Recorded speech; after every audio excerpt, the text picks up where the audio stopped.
Hello, everyone. Hope all of you guys are doing well. It's been a while, but I'm back with it. Feels great. Thank you so much for tuning in, and thank you so much, Mashhood, for coming on. It's a pleasure. So let's get started. Can you please introduce yourself so we can start talking, get into conversation? Sure.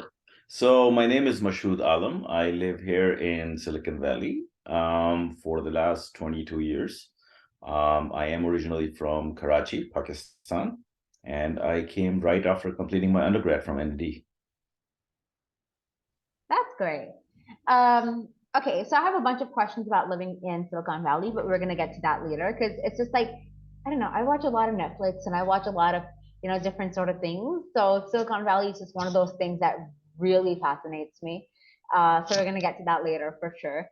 But now I want to know, and I ask almost all my guests this, is I'm 15 years old, and I'm always very curious as to how you, as my guest today, were as a 15-year-old. So would you want to describe a little bit of 15-year-old, what she was for me? All right. Well, 15-year-old, I was, I believe, in 10th grade. I was going to um, Kent Public School, which is a federal board school in Karachi.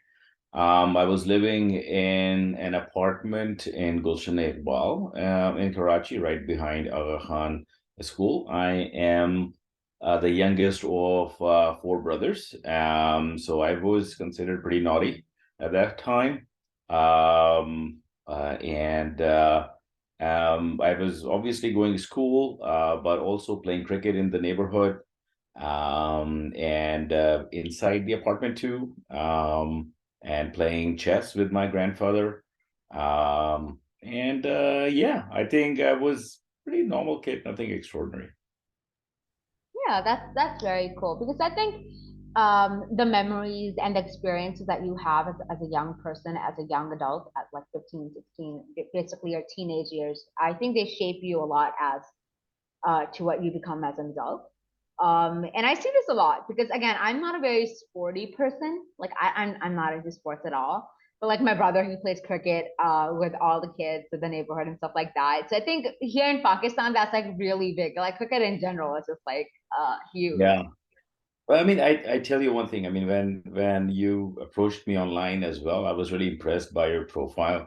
I was nowhere close to what you are up to when I was 15-year-old. I had no sense of what's happening in the world. I was just like in my own kind of funny world at that time. So really impressed by what you have been able to do so far.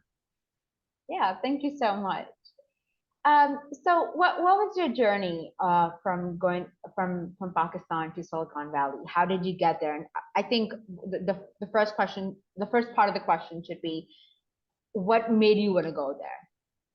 Like, how did you know? Okay, Well, that's where I'm supposed to be. the interesting thing is that what made me go come to US were my friends at NAT, where I studied my computer systems engineering. So a lot of my friends were in the third year applying for GRE and TOEFL exams, and they said, "Well, we're going to go to masters after completing our bachelor's." So I said, "Right, well." I did not have a plan to come here, but I said, okay, I'll go through the process and apply to a couple of universities and see what happens. And lo and behold, right around the completion of my fourth year, I got admission from one of the universities. And everything just happened so fast at that point that I was able to be here within a few weeks of passing out from NAD. So, yeah, right after I completed in 1998 my bachelor's, I came to States to study my master's. So that was my journey from NAD to coming over here to master's program. Yeah, I mean, I can understand for sure. Although, like, I'm a sophomore, but I always talk about going to college in the U.S. And I think I would totally want to do that just because my friends are going. Like I would so do that because I think that just when you know that your friends are there with you, it just changes your whole experience of going to a new country and even you know wanting to go to a new country just because of your friends. And so well, after your master's, how did you decide, like, or at least why I would say, did you decide to actually stay in the U.S. Yeah. and to So achieve. what happens over here is once you complete your master's, you are given a 1 year permit to work to gain practical experience. What I did was, I think within a year of my master's program, I applied a couple of places, and I applied to SAP Labs in Palo Alto. SAP is a large software company from Germany, and they run the enterprise applications, and they have the innovation lab over here in Palo Alto. So I went online and just applied, and got the interview call, took a few interviews, flew over here to have in-person interviews, and then they offered me like 3, 4 months before I completed my master's a position as a software developer. So I was pretty excited. So I joined right after completion of my master's, end of 1999, and then started. They sponsored then my green card, my H-1B visa, which is the employment visa, and then my green card. And within SAP, I just continued to gain experience and rise in the initial years. And to be very honest, at that point, I did not have, I just only had heard the term Silicon Valley. I had no clue of what that means actually. But I was just happy to get a job at an innovation lab here in the Valley. Yeah. I think I mean, again, I know a little bit about it. I wouldn't say I know a lot, but it's just, I think it's evolved a lot from then to now, because like at this point in time, I've seen little bits and I'm so passing. I'm like, oh my God, it's like the Silicon Valley and it's like amazing. But like I think I pretty much grew up with hearing that from my dad. And then when when I actually started going to events at the National Incubation Center here in Islamabad, I started hearing this Silicon Valley more. I'm like, it doesn't make sense. Silicon Valley. It just sounds weird. And then, I started looking up more things and I found more and more and more things. And I'm like, oh my God, that's where like the greatest stories sort of either end or start. That's like, it's very interesting. So I gotta ask a Yeah. question. Is it really that techy? Is it like really that mesmerizing? Like if you come from the outside, do you feel like, oh my God, this is every sci-fi film I've ever seen? Maybe not that sci-fi, but like really techy. Well, the thing is, what makes it really click are the people. So if you are in the right circles, if you come to just drive around from San Francisco all the way south to San Jose, you won't find any kind of extraordinary tech-centric buildings and all, but you will find a bunch of headquarters of really large technology companies, old ones as well as new ones. And you will find a lot of activity happening in those circles where there are just techies from all around the world have come over here. A lot of them are graduated from Stanford or Berkeley and other universities which are in the area as well. And then they're just talking about different ideas and working on different prototypes and ideas. So I think it really, once you come over here and you go to specific area like University Avenue near Stanford and others, and if you hang out in that crowd, I think then you will see that it's very informal, it's very focused on ideas, focused on quickly prototyping, testing it. This is the whole essence of it, and risk-taking part.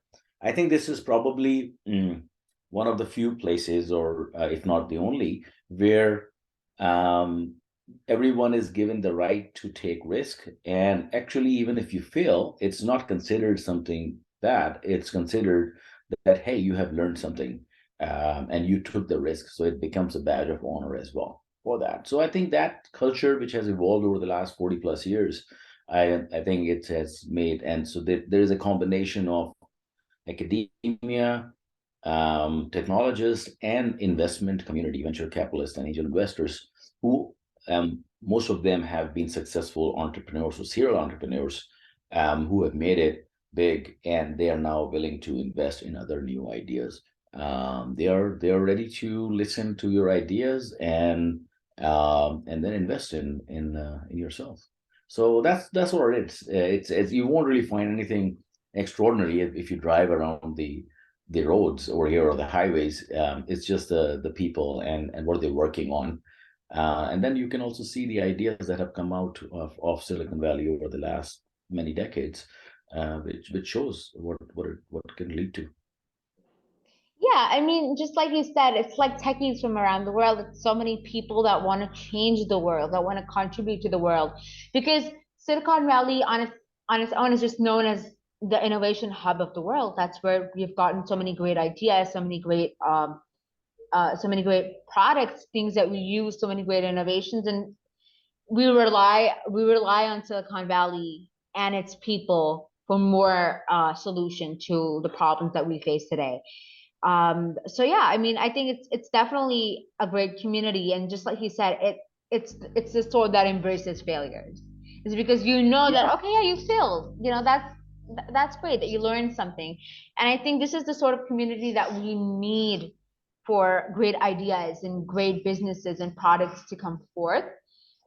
Which leads me into my next question. Do you feel like being in such an environment, like the Valley, or just like you were in an innovation lab, just being in that environment, do you feel like that boosts your level of productivity, or you wouldn't say that's as significant of a change? So I think absolutely. I think environment makes a huge difference. I mean, even if I talk to a lot of my friends who are outside the Bay Area, and Bay Area is also another term used for Silicon Valley, and the the approach that I tend to bring to those conversations seems like quite different, which is grounded in challenging assumptions. What happens is when we are living our day-to-day life, we take a lot of things as granted.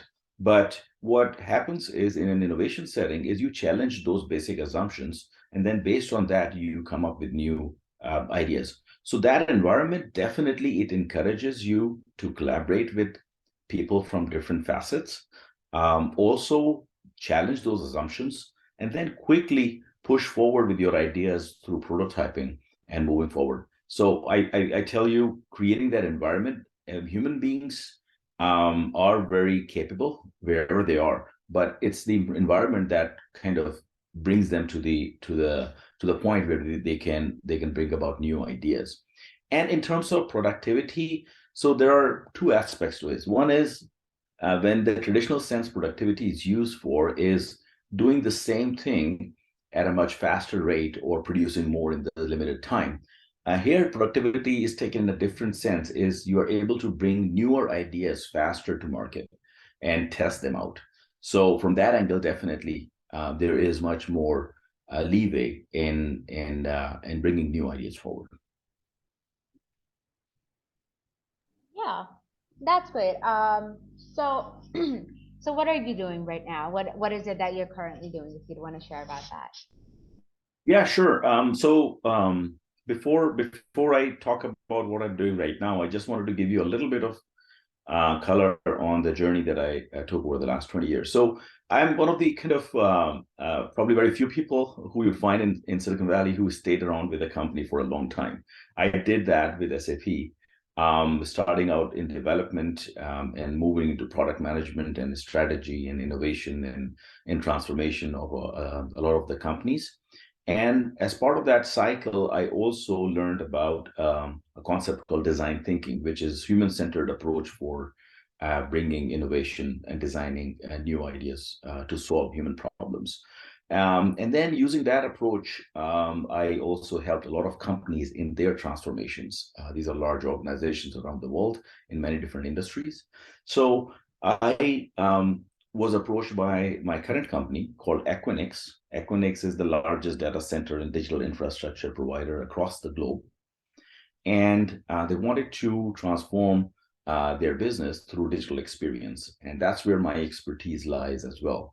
So I joined to lead the digital experience organization.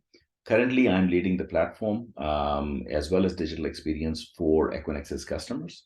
What that means is when the customers and users come online, how easy it is for them to discover our products and services, try them out, buy them, use them, get help in an online journey. So that is enabled a major portion of that is enabled through the platform. So I lead the platform organization.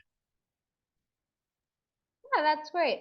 And I think with just time going on and on and on, for me, like I was born in 2007, so like I've pretty much been raised with technology or like some sort of technology around. So for me, it's going online and getting to products and stuff like that is a journey that I'm just used to at this point. Because like I order food and I order clothes and I order most of the things that I use, but I think um I know that with the next generation, like the generation after me, with the help of people like you, and we're just getting used to more and more tech, that probably is going to be that journey is going to be reduced way more comfortable than it is Yeah. uh, than it is right now. But how's like the working experience?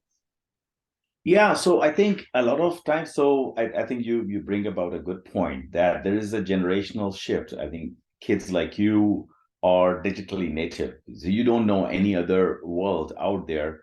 We have seen non-digital world as well, but you have born and raised in a digital environment. What happens is that there are a lot of companies who are still old companies, more than 20 years old, and their existing model of engagement with their customers is very non-digital, you say. So I think that's where the term digital transformation comes in, that a lot of their customers are hiring newer millennials as well as Gen Xers and Zers. I don't know what the letter is these days.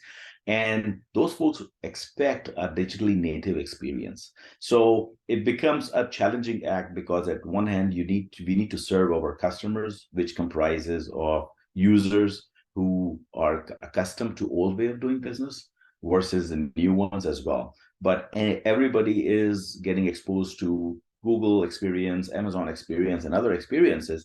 So I think essentially all the industries are moving towards a digitally native experience, making it easy for them to find and consume the products that they have to offer.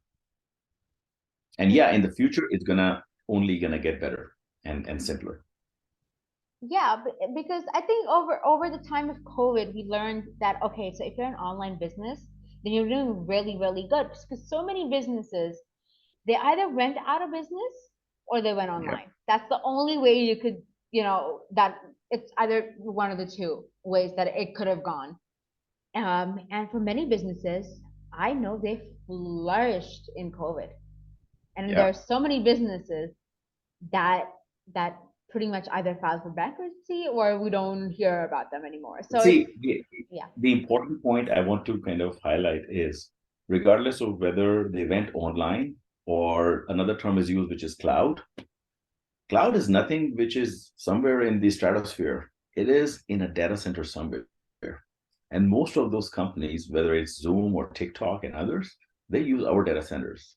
So at the end of the day, there is a physical place where a lot of those servers are hosted, which we call cloud.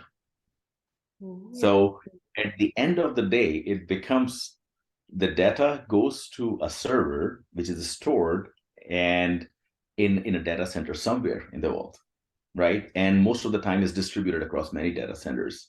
And a lot of those data centers are provided by our companies, as well as they have their own.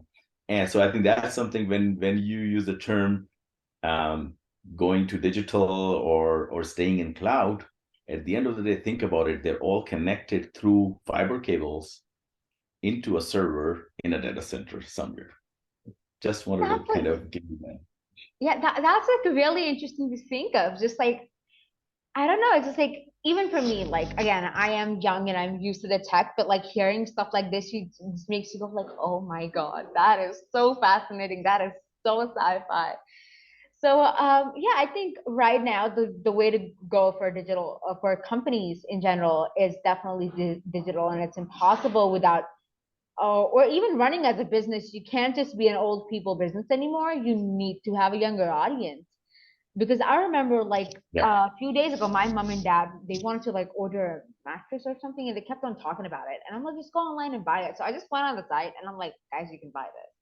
They're like, you think we are gonna buy this for 55,000 online? I'm like, yeah, you can just do that. Just make a call, do that. There's you're just gonna go see that, and then it's like the same thing. And then I somehow, Yeah. they both had this whole conversation, but like, I can't, like, it's just a lot of money to like risk. I'm like, it's the official website, guys, just order. And I convinced them. And it came to the doorstep within like, I think a day or two. And they were like, oh, yeah, that's actually pretty great. I'm like, yeah, see? Yeah. I think what you need to think about is if they didn't like the mattress, what would have been the experience like if you were to return it? So you have to think about it, especially with physical items like big items like mattress. It's not easy to carry on your trunk back to the store and return it. And it's not easy because when the mattress comes in, it's packed and shrink wrapped in very small size. But then you cannot do it possibly when you're returning it. So what you need to also think about is not just the ordering part, but then if you don't like it, what's the return cycle as well? So that's all part of the digital journey. Yeah. I think that would have been interesting. If they didn't like it, I think not focusing more on the returning part, I would be the one in trouble because I'm the one that convinced them when they were ready to go to the store. So, Exactly. yeah, but I think at this point in time, I have a lot of hope for, the having the best version of the digital journey come, and, we will have the better versions in the future for sure.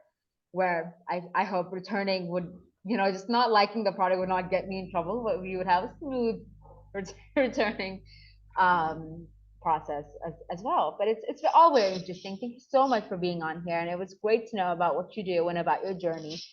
And you got me thinking about how fascinating everything is. So I'm definitely gonna make a few Google searches after this and just know a little bit more. Um, Thank you so much. So if anyone wants to reach out for you for, well, any reason, what's the best way to reach out? Well, you can check out my LinkedIn profile or you can go to mashhoodalam.com. That's my website where I from time to time I post some blogs as well. So go check it out. It's Mashhood alam.com. And thank you very much, Raheen, for inviting me today. It was a pleasure talking to you. And I'm really impressed with what you're doing right now. And you have a bright future in front of you. All the best. Yeah, thank you so much. And thank you so much, everyone, for watching. I will definitely keep coming back. I'm not going to be inconsistent now. I'm going to come back with more and more conversation, interesting conversations like this one. Thank you so much.